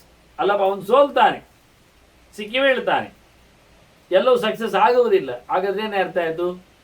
ಅವನು ಮಾಡಿದ್ದಲ್ಲ ಎನ್ನುವುದು ಗೊತ್ತಾಯ್ತು. ನಿಜವಾಗಿ ಅವನ ಶ್ರೇಯಸ್ಸಿಗೆ, ಒಳಿತಿಗೆ, ಒಳ್ಳೆಯದಕ್ಕೆ, ಸಮಾಜದ ಬೆಳವಣಿಗೆಗೆ ಮಾಡಿದ್ದವ, ಜೀವರ ಉದ್ಧಾರಕ್ಕೆ ಮಾಡಿದ್ದಾನೆ. ಆದರೂ ಕೆಲಸ ಆಗಲಿಲ್ಲ. ಅವನು ದೇಶದ ದ್ರೋಹ ಮಾಡಿದ್ದಲ್ಲವ, ಆತ್ಮವಂಚನೆಯಲ್ಲಿ ಇಲ್ಲವ, ಜನರನ್ನು ಎಕ್ಸ್ಪ್ಲೈಟ್ ಮಾಡ್ತಾ ಇಲ್ಲ. ಆದರೂ ಅವನು ಒಳ್ಳೆ ಕೆಲಸ ಆದರೂ ಅದು ಆರಂಭವಾದದ್ದು ನಿಲುಗಡೆಯನ್ನು ಪಡಿತದೆ, ಫಲ ಅವನಿಗೆ ಬಂದಿರುವುದಿಲ್ಲ. ಹಾಗಾದರೆ ಹೇಗೆ ಹೇಳುವ ನಾವು? ಗೆಲ್ತಾನೆ, ಕೆಲಸವನ್ನು ಮಾಡ್ತಾನೆ ಅಂತ ಇಲ್ಲವೇ ಇಲ್ಲ. ಇನ್ನು ಕೆಲವೊಮ್ಮೆ ನಮ್ಮದೇ ಪೌರುಷದಿಂದ, ನಮ್ಮದೇ ಕರ್ತೃತ್ವದಿಂದ, ನಮ್ಮದೇ ಇಚ್ಛೆಯಿಂದ ಆಗುವುದಾಗಿದ್ರೆ ಬೇಡಾದದ್ದು ಯಾಕೆ ಆಗಬೇಕು, ಬೇಕಾದ್ದು ಯಾಕೆ ಆಗುವುದಿಲ್ಲ? ಅನಿಷ್ಟಸ್ಯ ಚ ನಿರ್ವೃತ್ತಿಂ, ಅನಿಷ್ಟಸ್ಯ ಚ ನಿರ್ವೃತ್ತಿ, ವೃತ್ತಿ ಅಂದರೆ ಇರುವುದು, ನಿರ್ವೃತ್ತಿ ಅಂದರೆ ನಿತರಾಂ. ಬೇಡ ಅನ್ನುವುದರಲ್ಲಿ ಭಾರಿ ಅವನಿಗೆ ಅದರಲ್ಲಿ ಪ್ರವೇಶ, ಬಿಟ್ಟು ಬರಲಿಕ್ಕೆ ಆಗ್ತಾ ಇಲ್ಲ. ಬೇಡದು ಗೊತ್ತುಂಟು, ಬೇಡವಾದ್ದಲ್ಲಿಯೂ ಅವನಿಗೆ ತೊಂದರೆ ಆಗ್ತಾ ಇರುವುದರಲ್ಲಿಯೂ ಅವನಲ್ಲಿ ಸೋರಿಕೊಳ್ತಾನೆ, ಇದ್ದು ಬಿಡ್ತಾನೆ. ಅನಿಚ್ಛನ್ನ ವಿವಾರ್ಷ್ಣೆಯ ಬಲಾದಿವ ನಿಯೋಜಿತ ಅಂತ ಕೇಳ್ತಾನೆ ಅವನು. ಚಂಚಲಮಿ ಮನ ಕೃಷ್ಣ. ಬೇಡ ಅಂದ್ರೂ ಸಹ ನಮ್ಮ ಮನಸ್ಸು ಕೆಟ್ಟ ಕೆಲಸಕ್ಕೆ ಹೋಗ್ತದಲ್ಲ ಕೃಷ್ಣ, ಯಾಕೆ? ಆಗ ಕೃಷ್ಣ ಹೇಳಿದ, ಅದು ಬೇರೆ ಅಂತ, ನಿನ್ನ ಅಂಕೆಯಲ್ಲಿ ಇರುವುದಿಲ್ಲ ಅಂತ. ಅದನ್ನೇ ಹೇಳಿದ, ಒಳ್ಳೇದು ಕೆಟ್ಟದ್ದು ಮಾಡುವ ಕರ್ತೃ ನಾವಲ್ಲೇ. ಯಾಕೆಂದರೆ ಎಲ್ಲಿಯೂ ಸಹ ನಮಗೆ ಕರ್ತೃತ್ವದ ಪರಿಪೂರ್ಣವಾದ ಸ್ವಾತಂತ್ರ್ಯ ಸಿಗುವುದೇ ಇಲ್ಲ. ಹಾಗಿದ್ದರೆ ಬೇಡ ಅಂದದ್ದನ್ನು ನಾವು ಮಾಡದೇ ಇರಬಹುದಿತ್ತು, ಬೇಕು ಅಂದದ್ದನ್ನು ಮಾಡ್ತಾ ಇರಬಹುದಿತ್ತು. ಅದು ಆಗುವುದಿಲ್ಲ. ಅನಿವೃತ್ತಿ ಪ್ರಿಯಸ್ಯಜ ಅಂತ, ನಮಗೆ ಬೇಕಾದ್ರಲ್ಲಿ ಇರಬೇಕು ಕಂಡ್ರು ಅದರಲ್ಲಿ ನಮಗೆ ಬೇಡ ಆಗುವುದು ಇಲ್ಲ, ಆಗುವುದು ಬೇಕಾದ್ದು ಆಗುವುದಿಲ್ಲ, ಬೇಡವಾದ್ದು ಆಗ್ತದೆ. ಅದರಿಂದಲೇ ನಮಗೆ ನಾವು ಸ್ವತಂತ್ರ ಕರ್ತರಲ್ಲ ಎನ್ನುವುದು ಅರ್ಥ ಇದೆ. ಯಾವುದೋ ಒಂದು ಫೋರ್ಸ್ ಅಲ್ಲಿ ಆಗ್ತಾ ಉಂಟು ಎಲ್ಲಿಯೋ ಅಂತ, ಇದನ್ನು ನೋಡಲಿಕ್ಕೆ ಬರ್ತದೆ. ಅದರಿಂದ ಲಕ್ಷ್ಯತೆ ಯತಮಾನಾನಾಂ ಪುರುಷಾರ್ಥ ತತಕ್ಕುತಃ. ಹೀಗೆ ಪ್ರಯತ್ನ ಪಟ್ಟು ಪಟ್ಟು ಪಟ್ಟು ಬೇಡ ಅಂತ ಬಿಡ್ಲಿಕ್ಕೆ ಹೋದವರಿಗೂ ಬಿಡಲಿಕ್ಕೆ ಆಗ್ತಾ ಇಲ್ಲ, ಬೇಕು ಅಂತ ಮಾಡ್ಲಿಕ್ಕೆ ಹೋದವರಿಗೂ ಬೇಕೆನ್ನುವುದು ಆಗ್ತಾ ಇಲ್ಲ. ಇಷ್ಟೆಲ್ಲ ಪ್ರಯತ್ನ ಪಟ್ಟರು ನಮಗೆ ಕಾಣ್ತದೆ, ಇಲ್ಲಿ ಗೊತ್ತಾಗ್ತದೆ ಇದು ಅವನಲ್ಲ ಅಂತ, ಅವನ ಕೆಲಸ ಆಗುವುದಿಲ್ಲ ಅಂತ, ಇದು ಅವನದ್ದೇ ಆಗಿರತಕ್ಕಂಥ ಯೋಚನೆಗಳು ಸಿದ್ಧಾಂತಗಳು ಅಲ್ಲ ಅಂತ ಗೊತ್ತಾಗ್ತದೆ. ಇದರ ಬೆನ್ನ ಹಿಂದೆ ಯಾರದ್ದೋ ಪ್ರವೇಶ ಇದೆ ಅಂತ ಗೊತ್ತಾಗ್ತದೆ. ಕೆಲವೊಮ್ಮೆ ಅನಿಷ್ಟಸ್ಯಾಮಿ ನಿರ್ವೃತ್ತಿಂ ಇಷ್ಟ ಸಮೃದ್ಧಿಮೇವ ಚ ಅಪ್ರಯತ್ನೇನ ಪಶ್ಯಾಮಃ ಕೇಶಾಂಚಿತ್. ಯಾಕೆ? ತತ್ಸ್ವಭಾವತಃ. ಇನ್ನು ಕೆಲವರಿಗೇನು ಗೊತ್ತುಂಟ, ಅವರಿಗೆ ಬೇಕೆನ್ನುವುದು ಭಾರಿ ಬೇಗದಲ್ಲಿ ಆಗ್ತದೆ, ಬೇಡವಾದದ್ದು ಭಾರಿ ಬೇಗದಲ್ಲಿ ಬೇಡ ಆಗಿ ಹೋಗ್ತದೆ. ಕೆಟ್ಟದ್ದರಿಂದ ಭಾರಿ ಬೇಗದಿಂದ ಅವರ ನಿವೃತ್ತಿಯನ್ನು ದೂರವನ್ನು ಉಳಿತಾರೆ, ಒಳ್ಳೆಯದರಲ್ಲಿ ಭಾರಿ ಲಾಯ್ಕಾಗಿ ಅವರು ಸೇರಿಕೊಂಡಿರ್ತಾರೆ. ಇದು ಹೇಗಾಯಿತು? ಕೆಲವರದ್ದು ಒಳ್ಳೆಯದು ಬೇಕು ಹೇಳಿದ್ರು ಸಿಗ್ತಾ ಇಲ್ಲ, ಕೆಟ್ಟದ್ದು ಬೇಡ ಅಂದ್ರೂ ಬರ್ತಾ ಇರ್ತದೆ. ಕೆಲವರದ್ದು ಕೆಟ್ಟದ್ದು ದೂಡದೇ ಇದ್ರೂ ಅದು ದೂಡಿಕೊಂಡು ಹೋಗಿರ್ತದೆ, ಒಳ್ಳೆಯದು ಬರ್ಲಿಕ್ಕೆ ಹೇಳಿದ್ದು ಬಂದುಕೊಂಡು ಬಿದ್ದಿರ್ತದೆ. ಇದು ಕೆಲವರಿಗೆ ಆಗಿ ಹೋಗ್ತದೆ, ತನ್ನಷ್ಟಕ್ಕೆ ಆಗಿ ಹೋಗ್ತದೆ, ಪ್ರಯತ್ನವೇ ಪಡುವುದಿಲ್ಲ ಅವರು. ಒಬ್ಬ ಪ್ರಯತ್ನ ಪಟ್ಟು ಕೆಟ್ಟದ್ದನ್ನು ದೂರ ಮಾಡಲಿಕ್ಕೆ ಆಗದೆ ಸೋಲ್ತಾನೆ, ಒಬ್ಬ ಪ್ರಯತ್ನ ಪಟ್ಟು ಒಳ್ಳೆಯದನ್ನು ಮಾಡಲಿಕ್ಕೆ ಆಗದೆ ಸೋಲ್ತಾನೆ, ಇನ್ನೊಬ್ಬ ಪ್ರಯತ್ನ ಪಡದೇನೆ ಕೆಟ್ಟದ್ದನ್ನು ದೂರಗೊಳಿಸ್ತಾನೆ, ಒಳ್ಳೆಯದನ್ನು ಮುಗ್ಗಿಕೊಂಡು ಬಿಡ್ತಾನೆ. ಯಾಕೆ ಹೇಳಿ? ಅದು ಸ್ವಭಾವದಿಂದ. ಯಾವುದರ ಸ್ವಭಾವದಿಂದ? ಅದು ಭಗವಂತನಿಂದ. ಸ್ವಾಕ್ಯೋ ಭಾವ ಅಂತ ಹೇಳಿಕೊಂಡು ಭಗವಂತನನ್ನು ಹೇಳಿ, ಪರಿಪೂರ್ಣವಾದ ಭಗವಂತನಲ್ಲಿ ಸ್ವತಂತ್ರನಾಗಿ ಕೆಲವೆಡೆ ಮಾಡಿಸ್ಲಿಕ್ಕೆ ಹೋಗ್ತಾನೆ, ತಾನೇ ಮುಂದಿಟ್ಟುಕೊಂಡು ಕರೆಯದ ಮುಂಚೆ ನಾಳೆ ಆಗುವ ವಿಷಯದಲ್ಲಿ. ಹೀಗಾಗಿ ಭಗವಂತನಲ್ಲಿ ಪರಿಪೂರ್ಣವಾದಂತಹ ಸ್ವಾತಂತ್ರ್ಯವನ್ನು ಪಡೆದವ. ಮತ್ತು ಹೇಳುವುದಾಗಿದ್ದರೆ, ಪ್ರತಿರೂಪತರಾಹ ಕೇಚಿತ್ ದೃಶ್ಯಂತೆ ಬುದ್ಧಿಮತ್ತರ. ಒಳ್ಳೆ ಚೆನ್ನಾಗಿದ್ದಾರೆ, ಎಲ್ಲವೂ ಅನುಕೂಲ ಬೇರುಂಟವರಿಗೆ, ಎಲ್ಲ ಸಿಗ್ತದೆ, ಒಳ್ಳೆ ಬುದ್ಧಿವಂತರೇ ಇದ್ದಾರೆ, ಅವರು ಒಳ್ಳೆ ತಿಳ್ಕೊಂಡಿದ್ದಾರೆ. ಆದರೂ ಅವರು ತಮ್ಮ ವೃತ್ತಿಗೆ, ದುಡ್ಡಿಗೆ, ಬದುಕಿಗೆ ಯಾರನ್ನು ಬೇಡಿದ್ದುಂಟು. ಎಂಥವರನ್ನು? ಅದು ಸಹ ಅಭಿದೇ ಅಲ್ಪ ಬುದ್ಧಿಭ್ಯ ಅಲ್ಪಶಕ್ತಭ್ಯ, ಅತ್ಯಂತ ಅಪಿತೇಭ್ಯೋ ಅಲ್ಪ ಬುದ್ಧಿಭ್ಯ ಲಿಪ್ಸಮಾನಾ ಧನಾಗಮ. ಅವರು ಸಹ ರೂಪ ಇಲ್ಲದವರ, ಅಂತಸ್ತು ಇಲ್ಲದವರ, ಬುದ್ಧಿ ಇಲ್ಲದವರ ಹತ್ತಿರದಲ್ಲಿ ಬೇಡಿ ಕಾಡಿ ಬದುಕನ್ನು, ವೃತ್ತಿಯನ್ನು ಸವೆಸ್ತಾ ಇದ್ದಾರೆ. ಎಂತ ಹೇಳುವ? ಅವರಿಗೆ ಬುದ್ಧಿ ಇಲ್ಲ ಹೇಳುವನ? ಬದುಕಿನ ಬವಣೆ. ಆದ್ದರಿಂದ ಯಾರು ಕೈವಾಡ, ಯಾರದ್ದು ಕರ್ತೃತ್ವ? ಬುದ್ಧಿ ಇದೆ, ಒಳ್ಳೆ ಕರ್ತೃವಾಗಿ ಸಂಪಾದನೆ ಮಾಡಬಹುದಿತ್ತಲ್ಲ, ಇಲ್ಲ. ಒಳ್ಳೆ ಚಂದ ಇದ್ದಾನೆ, ಒಳ್ಳೆ ಯೋಗ್ಯತೆ ಇದೆ, ಒಳ್ಳೆ ಗುಣವಂತಿಕೆ ಇದೆ, ಆಗ್ತಾ ಇಲ್ಲ. ಆದ್ರಿಂದ ಇದಕ್ಕೆ ಕಾರಣ ಅಲ್ಲ ಅಂತ ವಾಸ್ತವವಾಗಿ. ಎಲ್ಲದಕ್ಕೂ ಭಗವಂತನೇ ಕಾರಣನಾಗಿ ನಿಂತಿದ್ದಾನೆ. ಆ ನೆಲೆಯಲ್ಲಿ ಭಗವಂತನ ಬಗ್ಗೆ ಚಿಂತನೆಯನ್ನು ಪ್ರಹ್ಲಾದ ಗಟ್ಟಿಯಾಗಿ ಕೊಡ್ತಾ ಇದ್ದಾನೆ. ಸ್ವಭಾವ, ಅದರಿಂದಲೇ ಎಲ್ಲವೂ ಪ್ರಭವಾಸರ್ವೇ, ಎಲ್ಲವೂ ಸ್ವಭಾವದಿಂದಲೇ ಬರುವಂಥದ್ದು. ಯಾವುದೆಲ್ಲ ಒಳ್ಳೆಯ ಗುಣಗಳು ಮನುಷ್ಯನಲ್ಲಿ ಕೂಡಿರ್ತವೆ, ಬಂದಿರ್ತವೆ, ಅದೆಲ್ಲವೂ ಸಹ ಸ್ವಭಾವದಿಂದಲೇ. ಅಂದರೆ ಭಗವಂತ ಭಗವಂತನಿಂದಲೇ ವರ್ತಂತೆ ಈ ಗುಣಾಸ್ ಸದಾ, ಅಥವಾ ವರ್ತಂತೆ ಅವನಲ್ಲಿ ಆ ಗುಣಗಳು ಸರ್ವೇ ಗುಣಾ ಅವನಲ್ಲಿ ವರ್ತಂತೆ. ಅದು ಶುಭಾಶುಭಾ ತದಾ ತಸ್ಯ, ಅವನಲ್ಲಿ ಇರತಕ್ಕಂತಹ ಒಳ್ಳೆಯ ಗುಣಗಳು ಕೆಟ್ಟ ಗುಣಗಳು ಅಥವಾ ಇನ್ನಿತರ ಕೆಲಸಗಳು ಆದದ್ದು ಹೋದವುಗಳು ಸಹ ಅವನಿಂದ ಆಗುವಂಥದ್ದು. ಅಲ್ಲದೆ ಹೋದಾಗ ಅವನು ಯಾವ ಕರ್ಮಕ್ಕೋಸ್ಕರ ಮಾನ ಮರ್ಯಾದೆಯನ್ನೆಲ್ಲ ಪಟ್ಟುಕೊಡ್ತಾನೆ, ಅಭಿಮಾನ ಸೊಕ್ಕಿಗೆಲ್ಲ ಕಾರಣ ಏನಾಗ್ತಾನೆ, ಕಿಮ್ಮಾನ ಕಾರಣಂ ತತ್ರ ಅಂತಾರೆ. ಅಂಥ ಸಂದರ್ಭದಲ್ಲಿ ಎಲ್ಲವೂ ಜಗತ್ತು ಭಗವಂತನ ಅಂಕೆಯಲ್ಲಿ ಬರುವಾಗ ಇವನು ಕೊಬ್ಬುವುದರಲ್ಲಿ ಬೀಗುವುದರಲ್ಲಿ ಅರ್ಥವಿಲ್ಲ ಅಂತ. ಹೀಗೆ ಭಗವಂತನ ಪಾರುಪತ್ಯದೆಡೆಗೆ ತನ್ನ ವೈಭವವನ್ನು ಅವನು ಚಿಂತನೆಗೆ ತಂದ. ಸ್ವಭಾವಾದೇವ ತತ್ಸರ್ವಮಿತಿಮೇ ನಿಶ್ಚಿತಾಮತಿ, ನಾನು ಈ ಪ್ರಕಾರದಲ್ಲಿ ಗಟ್ಟಿ ಮಾಡಿಕೊಂಡಿದ್ದೆ. ಎಲ್ಲವೂ ಸಹ ಭಗವಂತನಿಂದಲೇ ನಡೆಯುವಂಥದ್ದು. ನನ್ನ ಯೋಗ್ಯತೆಯಂತೆ ಅಂತಲ್ಲ, ನನ್ನ ಯೋಗ್ಯತೆಯಂತೆ ಆಗುವಾಗಲೂ ನನ್ನ ಭಗವಂತನ ವಿಶೇಷವಾದಂತಹ ಅನುಕೂಲದ ಸ್ಥಿತಿಯಲ್ಲಿ ಆಗುವಂಥದ್ದು. ಆತ್ಮಪ್ರತಿಷ್ಠಾ ಪ್ರಜ್ಞಾವ ಮಮನಾ ಅಸ್ತಿ ಅಥೋನ್ಯತೆ. ನನಗೇನು ಯಾವುದೇ ರೀತಿಯಾದಂಥ ದೊಡ್ಡ ಸ್ಥಿಗೆ ಇಲ್ಲ, ನನಗೆ ಯಾವುದೇ ರೀತಿಯಾಗಿರ್ತಕ್ಕಂಥ ಬೇರೆ ಯಾವುದೋ ಮಾಟ ಮಂತ್ರದ್ದೋ ಅಥವಾ ಇನ್ನಿತರ ವರಬಲದ್ದೋ ಏನೂ ಅಲ್ಲವೇ ಅಲ್ಲ. ಅದು ನನ್ನದೇ ಆಗಿರತಕ್ಕಂಥ ಒಂದು ಫೋರ್ಸು ಅಲ್ಲ, ಎಂಥದ್ದು ಅಲ್ಲ. ಇದು ವಿಶೇಷವಾಗಿ ನಾನು ತಿಳ್ಕೊಂಡ ಕತೆ ಹೀಗೆ. ಭಗವಂತನೇ ನಡೆಸಿಕೊಡುವಾಗ ಕರ್ಮಜಂತಿಹ ಮನ್ಯಂತೆ ಫಲಯೋಗಂ ಶುಭಾಶುಭಂ. ಕೆಲವರು ಕರ್ಮದಿಂದಲೇ ಆಗುವಂಥದ್ದು ಒಳ್ಳೆಯದು ಕೆಟ್ಟದ್ದು ಎಲ್ಲ ಅಂತ ಬೊಬ್ಬೆ ಹೊಡಿತಾರೆ. ಆದ ಕೆಟ್ಟದ್ದಕ್ಕೆ ಒಳ್ಳೆಯದಕ್ಕೆಲ್ಲ ಕರ್ಮವೇ ಕಾರಣ ಅಂತ ಹೇಳಿಕೊಂಡು ತಿಳಿತಾರೆ. ನಾನು ನಿಮಗೆ ಕರ್ಮದ ಬಗ್ಗೆ ಮಾತಾಡ್ತೇನೆ. ಕರ್ಮವೇ ಒಂದೊಮ್ಮೆ ಫಲವನ್ನು ಕೊಡ್ತದಾ ಇಲ್ಲವಾ? ಒಳ್ಳೆಯದಕ್ಕೆ ಒಳ್ಳೆಯದು ಕೆಟ್ಟದ್ದಕ್ಕೆ ಕೆಟ್ಟದ್ದು ಕೊಡ್ತದಾ? ಕೊಡ್ಲಿಕ್ಕೆ ಸಾಧ್ಯ ಉಂಟಾ? ಕರ್ಮ ಅಂತ ಜಡ ಅಲ್ವ ಒಂದು ಲೆಕ್ಕದಲ್ಲಿ? ಆಚಾರ್ಯ ಮಧುರ ಹೇಳೋ ನಚ ಕರ್ಮ ವಿಮಾಮಲ ಕಾಲಗುಣ ಪ್ರಭೃದೀಶಂ ಅಜಿತ್ತನು ತದ್ಧಿಯತಃ ಅಂತಾರೆ. ಜಡವಾದದ್ರಲ್ಲಿ ಏನಯ್ಯ ನೀವು ಕೇಳ್ತೀರಿ ಹೇಳುತ್ತೀರಿ? ಇವು ಹೇಳ್ತಾ ನಾನು ನಿನಗೆ ಕರ್ಮನಾಂ ವಿಷಯಂ ಕೃಷ್ಣಂ ಅಹಂ ವಕ್ಷ್ಯಾಮಿ. ನಿನಗೆ ಕರ್ಮತಂತ್ರದ ಕೆಲವು ಸೊಗಸುಗಳನ್ನು ಹೇಳ್ತೇನೆ, ಪೂರ ಕೇಳು. ತಶೃಣು ಯಥಾ ವೇದಯತೆ ಕಶ್ಚಿತ್ ಓದನಂ ಪಾಯಸಂ ತು ಅದನ್. ಒಬ್ಬ ಪಾಯಸ ತಿಂತಾನೆ, ಗಮ್ಮತ್ನಲ್ಲಿ ತಿಂತಾನೆ, ಆದರೆ ಬೊಬ್ಬೆ ಹೊಡಿತಾನೆ. ಪಾಯಸ ದಿನ ಬೊಬ್ಬೆ ಹೊಡಿದೆ ಯಾಕೆಂದರೆ ಅವನು ಹಲ್ಲು ಕಚ್ಚಿದ್ದಾನಂತೆ ಮಧ್ಯೆಯಲ್ಲಿ. ಹಲ್ಲು ಕಚ್ಚದೆ ಪಾಯಸದಲ್ಲಿ ಅಲ್ಲ, ಹಲ್ಲಿನಲ್ಲಿ ನಾಲಿಗೆ ಕಚ್ಚಿದ್ದಾನಂತೆ. ಹೌದಾ? ಪಾಯಸ ದಿನವಾಗಿ ಯಾರಾಗೋದು ಹಲ್ಲಿನಲ್ಲಿ ನಾಲಿಗೆ ಕಚ್ಚುತ್ತಾರ? ಯಾಕೆ ಹಚ್ಚಿಕೊಂಡ? ನಾಲಿಗೆನ ಯಾಕೆ ಕಚ್ಚಿಕೊಂಡ? ಅದು ಗೊತ್ತಾಗದೆ ಅಂದರೆ ಮತ್ತೆ ಇವನು ಊಟ ಮಾಡುವಾಗ ಇವನಿಗೆ ಮಂಡೆ ಸಮ ಇಲ್ಲವಾ? ಅಂದೇನು ಅರ್ಥ ಆಯಿತು? ಇವನು ಗೊತ್ತಾಗದೇನೆ ದೇವರವನಿಗೆ ಪಾಯಸ ತಿನ್ನುವಾಗಲೂ ದುಃಖವನ್ನು ಕೊಟ್ಟ. ಪಾಯಸ ತಿನ್ನುವಾಗ ದುಃಖ ಆಗುವುದಂತ ಇಲ್ಲ. ದುಃಖ ಆಯಿತು ಯಾಕೆ ಕೇಳಿದರೆ ಅವನು ಹಲ್ಲು ನಾಲಿಗೆ ಕಚ್ಚಿಕೊಂಡ. ಯಾಕೆ ಕಚ್ಚಿಕೊಂಡ ಅಂದರೆ ಅವನಾಗಿ ಕಚ್ಚಿಕೊಂಡದ್ದಲ್ಲ. ಮತ್ತೆ ಹಾಗಾದರೆ ಸ್ವಯಂ ಕರ್ತೃತ್ವ, ಅವನು ಊಟಕ್ಕೆ ಕೂತಿದ್ದಾನೆ, ಊಟ ಮಾಡ್ತಾ ಇದ್ದಾನೆ, ಪಾಯಸ ತಿಂತಾ ಇದ್ದಾನೆ, ಕರ್ತೃತ್ವ ಅಭಿಮಾನ ಉಂಟು ಅವನಿಗೆ. ಕರ್ಮ.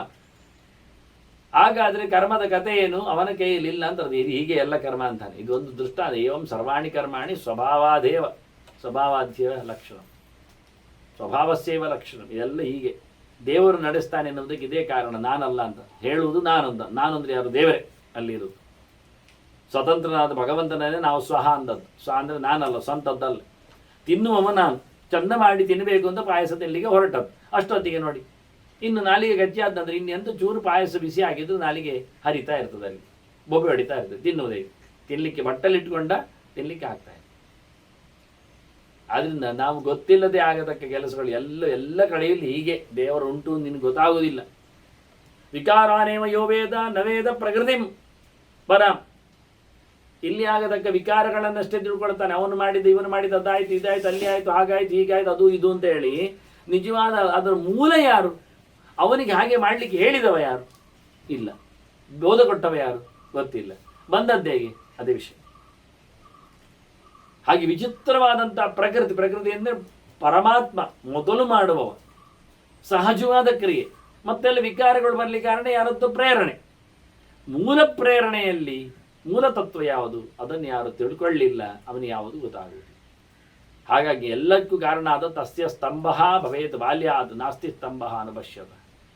ಎಲ್ಲ ಕಡೆಯಲ್ಲಿ ಭಗವಂತನ ಸಂಗತಿಯನ್ನು ಮೂಲವನ್ನು ಕಂಡವನಿಗೆ ಅಲ್ಲಿಂದಲೇ ಆಗುವುದಿಲ್ಲ ಅಂತ ಗೊತ್ತಾದರೆ, ಹಣ್ಣು ಗಿಜಿಗಿಜಿ ಮರದಲ್ಲಿ ಆಗಿದೆ ಅಂದಾಗ ಏನಪ್ಪ ಗೆಲ್ಲು ಅಂತ ಹೇಳಿ ಅದಕ್ಕೆ ನಾವು ಸನ್ಮಾನ ಮಾಡಲಿಕ್ಕೆ ಹೋಗ್ತೇವೆ, ಅದಕ್ಕೆ ಆರತಿ ಮಾಡೋದ ಅಲ್ಲ.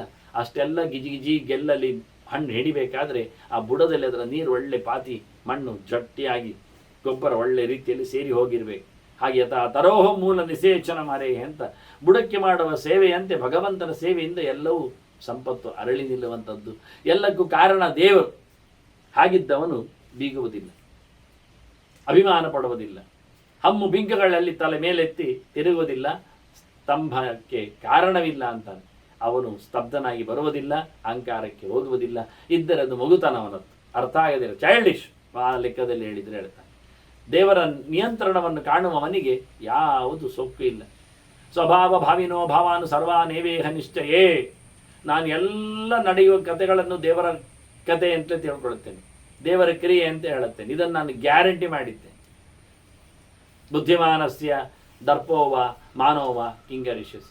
ದೇವರ ದಯೆಯನ್ನು, ದೇವರ ಆಟವನ್ನು, ದೇವರ ಲೀಲೆಯನ್ನು, ದೇವರ ಅಸ್ತಿತ್ವವನ್ನು, ದೇವರ ಕರ್ತೃತ್ವವನ್ನು ಚೆನ್ನಾಗಿ ತಿಳ್ಕೊಂಡವನಿಗೆ ಎಲ್ಲಿಯಾದರೂ ಅಭಿಮಾನ ಬೀಳ್ತದ, ದುರಭಿಮಾನ ಬರ್ತದ, ಗರ್ವಕ್ಕೆ ಕಾರಣ ಉಂಟ, ಜಾಗೆ ಎಲ್ಲಿ ಬರ್ತದೆ, ಸೊಕ್ಕುವುದೇನು ಬಂತವ ಕೇಳ್ತಾನೆ.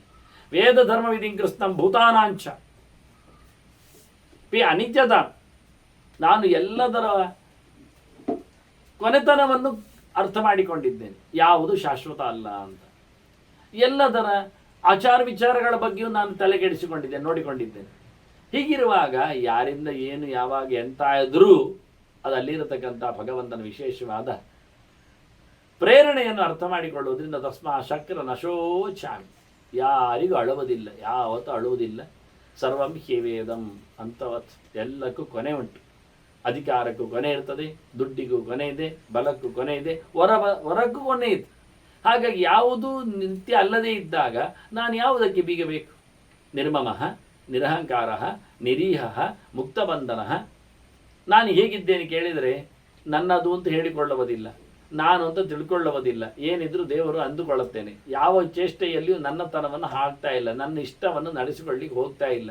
ನಾನು ಎಲ್ಲ ಕಡೆಯಲ್ಲಿ ಮುಕ್ತನಾಗಿ ಬಿಟ್ಟುಕೊಂಡು ಬಂದಿದ್ದೇನೆ, ನಿರ್ಲಿಪ್ತನಾಗಿದ್ದೇನೆ. ಸ್ವಸ್ಥ. ನಾನು ದೇವರ ಮೇಲೆ ಪೂರ ಭರವಸೆಯಿಂದ ಇರಲಿಕ್ಕಾಗಿ ನಾನು ಏನು ಮಾಡದೇ ಇರುವುದಿಲ್ಲ, ಎಲ್ಲ ಮಾಡ್ತಾನೂ ಇದ್ದೇನೆ. ವ್ಯಪೇತಃ, ಅಪೇತ ಅಲ್ಲ, ವ್ಯಪೇತಃ. ನಾನು ಬಿಟ್ಟುಕೊಟ್ಟಿಲ್ಲ, ಆದರೆ ನಾನು ಮಾಡುವುದಲ್ಲ ಎನ್ನುವುದನ್ನು ಬಿಟ್ಟುಬಿಟ್ಟಿದ್ದೆ. ಅದರಿಂದ ಕರ್ಮನ್ಯಾಸ ಅಲ್ಲ, ಇಲ್ಲಿ ಕರ್ಮ ಸನ್ಯಾಸ. ಇದು ಭಗವಂತನಲ್ಲಿ ಇಟ್ಟ. ಆದ್ದರಿಂದ ಪಶ್ಯಾಮಿ ಭೂತಾನಾಂ ಪ್ರಭವಾಪಿಯು. ಜಗತ್ತಿನ ಆಗು ಹೋಗುಗಳನ್ನು ನಾನು ಚೆನ್ನಾಗಿ ಗಮನಿಸಿ ನಾನು ಅದರಲ್ಲಿ ಒಬ್ಬ ಆಗಿ ಹೋಗ್ತಾ ಇದ್ದೇನೆ ಅಂತ ಅರ್ಥ ಮಾಡಿಕೊಂಡಿದ್ದೆ. ಹಾಗಾಗಿ ಕೃತಪ್ರಜ್ಞಸ್ಯ ದಾಂತಸ್ಯ ವಿತೃಷ್ಣಸ್ಯ ನಿರಾಶಿಷಃ. ದೇವರ ಎಚ್ಚರವನ್ನು ಪಡೆದವನಿಗೆ, ತನ್ನ ಮೇಲೆ ತಾನು ಪ್ರಭುತ್ವವನ್ನು ಸಾಧಿಸಿಕೊಡುವವನಿಗೆ, ಆಸೆಯನ್ನು ದೂರ ಮಾಡಿದವನಿಗೆ, ಫಲದ ಬಗ್ಗೆ ಯೋಚನೆ ನಿಲ್ಲಿಸಿದವನಿಗೆ ಯಾವ ಕಾಲದಲ್ಲಿಯೂ ಎಂದೂ ಸಹ ವಿಚಿತ್ರವಾದ ಕಾಯಿಲೆ, ಆ ಅಹಂಕಾರ ಅದು ಬರಲಿಕ್ಕೆ ಸಾಧ್ಯವೇ ಆಗುವುದಿಲ್ಲ. ಹಾಗಾಗಿ ನನಗೆ ಯಾವುದೇ ರೀತಿಯಾದ ಆಯಾಸ ಇಲ್ಲ, ನಾನಲ್ಲ, ನನ್ನದಲ್ಲ. ಹಾಗಾಗಿ ನಾಯಾಸ ವಿದ್ಯತೆ ತತ್ರ ಪಶ್ಯತೋ ಯೋಗ ವಿತ್ತಯ. ಯೋಗದ ಚಿಂತನೆಯಿಂದಾಗಿ ನಾನು ಯಾವ ಕಾಲದಲ್ಲಿಯೂ ವಿಶೇಷವಾಗಿ ಹೆದರಿಕೊಳ್ಳುವುದಿಲ್ಲ. ಭಗವಂತನೆಡೆಗೆ ನನ್ನ ಮನಸ್ಸನ್ನು ಹರಿಯುವ ಮೂಲಕ ನಾನು ಆರಾಮವಾಗಿ ನಾನು ನೆಲೆಗೊಂಡಿದ್ದೇನೆ. ನಾನು ಪ್ರಕೃತಿಯಲ್ಲಿರಲಿ ವಿಕೃತಿಯಲ್ಲಿರಲಿ ಯಾವುದೇ ನಡೆದಿರಲಿ ಅದೆಲ್ಲವೂ ಸಹ ಭಗವಂತನಿಂದ ಆಗ್ತಾ ಇದೆ ಎನ್ನುವ ಎಚ್ಚರ ಮಾಡಿಕೊಂಡದ್ದರಿಂದ ನನಗೆ ಯಾರೂ ಸಹ ಅನ್ಯಾಯ ಮಾಡಿದರೂ ನಾನು ಅವರ ಬಗ್ಗೆ ದ್ವೇಷ್ಟಾರಂ ಚ ನವಶ್ಯಾಮಿ ಯೋಮಮಾದ್ಯ ವಿರುದ್ಧತೆ. ನನ್ನನ್ನೇ ಒಬ್ಬನು ವಿರೋಧ ಮಾಡ್ತಾ ಇದ್ದಾನಾದರೂ ನಾನು ಅವನನ್ನು ದ್ವೇಷ ಮಾಡುವುದಿಲ್ಲ. ಯಾಕೆ? ನಾನು ಪ್ರಕೃತಿ ವಿಕೃತಿಯನ್ನು ಚೆನ್ನಾಗಿ ನೋಡಿಕೊಂಡದ್ರಿಂದ ನಾನು ಅದರ ವಿಷಯದಲ್ಲಿ ಪ್ರೀತಿಸುವುದಿಲ್ಲ, ದ್ವೇಷಿಸುವುದಿಲ್ಲ. ನಮೇ ಪ್ರೀತಿ ನ ತದ್ವಿಷ. ನಾನು ಯಾವುದನ್ನು ಇಷ್ಟಪಡ್ತಾನೂ ಇಲ್ಲ. ಪ್ರಕೃತವ್ವ ವಿಕಾರೇಶ. ಸಹಜವಾಗಿರಲಿ ಅಸಹಜವಾಗಿರಲಿ ಯಾವುದನ್ನು ನಾನು ಇಷ್ಟಪಡುವುದಿಲ್ಲ, ದ್ವೇಷಿಸುವುದಿಲ್ಲ. ಇದ್ದದ್ದರ ಬಗ್ಗೆ ದ್ವೇಷ ಇಲ್ಲ, ಇಲ್ಲದ್ದರ ಬಗ್ಗೆ ಪ್ರೀತಿ ಇಲ್ಲ. ಹೇಗೆ ಪ್ರೀತಿ ದ್ವೇಷಗಳ ಆಚರಣೆ? ನಾನು ಶತ್ರುವಾದವನನ್ನು ನಾನು ಶತ್ರು ಅಂತ ತಿಳ್ಕೊಳ್ಳುವುದಿಲ್ಲಲ್ಲ, ನಾನೇಕೆ ಶತ್ರು ಅಂತ ಅಂದ್ಕೊಳ್ಬೇಕು? ಎಲ್ಲ ದೇವರು ನಾಡಿ ಮಾಡುವಂಥದ್ದು ಅಂತ. ಹೀಗೆ ಬಹಳ ಅದ್ಧೂರಿಯಾಗಿ ತನ್ನ ಸ್ಪಷ್ಟತೆಯನ್ನು, ಸುಂದರವಾದ ತನ್ನ ಭಗವಂತನ ನಿಲುವನ್ನು ಆತನ ತಿಳಿಸಿಕೊಟ್ಟ. ಇನ್ನೂ ಒಂದು ವಿಶೇಷವಾದ ಮಾತಿನ ಜೊತೆಯಲ್ಲಿ ಇಂದ್ರನಿಗೆ ತನ್ನ ಅಭ್ಯುದಯದ ಬಗ್ಗೆ ಅರ್ಥೈಸ್ತಾನೆ. ಅದರ ಮುಂದಿನ ಅವರ ಮಾತುಕತೆಯ ಬಗ್ಗೆ ಮತ್ತೆ ಕೇಳುವ ವಂದನೆಗಳೊಂದಿಗೆ ಶ್ರೀಕೃಷ್ಣ ನಾರಾಯಣ ನಾರಾಯಣ ನಾರಾಯಣ.